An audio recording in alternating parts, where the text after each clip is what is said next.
What's happening, folks? We're back for one more part of Wolfgang Amadeus Mozart's Requiem Mass, as performed by the Academy of St. Martin in the Fields and conducted by Neville Marriner, and that is the Dies Irae, which relates to the Day of Judgment, when in Christian teleology and, eschatology, the souls of everyone will be judged one way or another. They will be granted access to eternal happiness in heaven or condemned to eternal hellfire.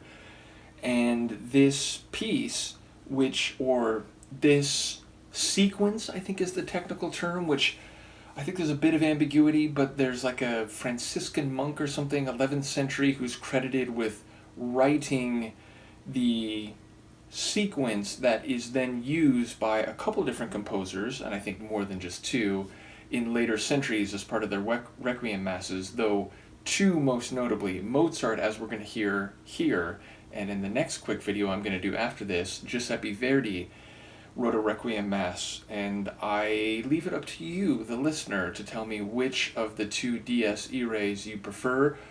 I feel like Mozart's here is more subtle, it's more melodic, for lack of a better word. I mean, both have melody and both are dramatic and powerful and fiery, but I think Mozart's has more grace to it, whereas Verdi just turns up the fire to 11, to borrow a line from This Is Spinal Tap.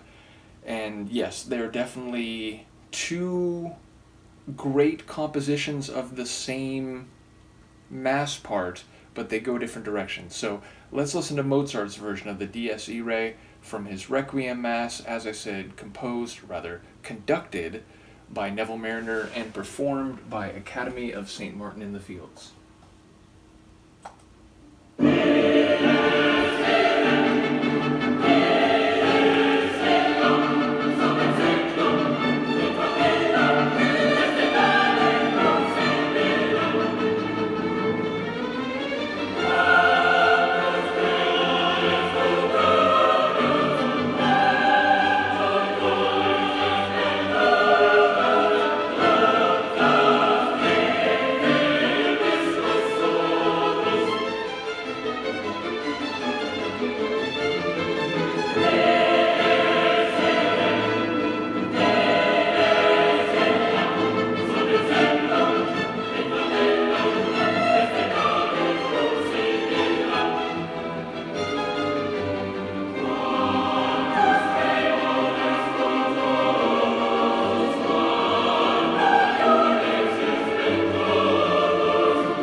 Incredible.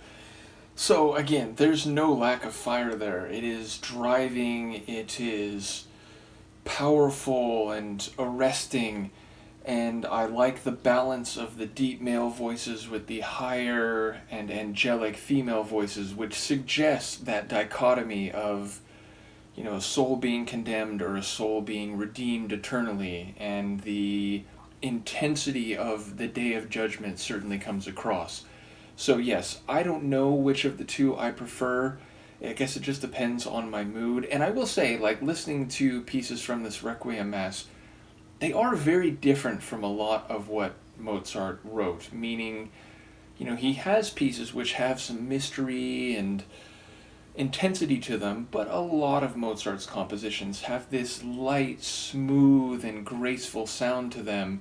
And although there is grace here, again, especially in those female angelic voices, it's darker, it's heavier, it's more fraught than a lot of Mozart's compositions. So it's a testament to the way he, to use more modern terminology, got himself into the zone when it comes to writing a death mass, a mass for death. And I feel like he accomplished that immersion, and it comes across in the individual parts of the mass. So, as I said, I'm going to react to Verdi's version of the Dies Irae right after this, and you can tell me which you prefer. I will see you in a moment. Peace.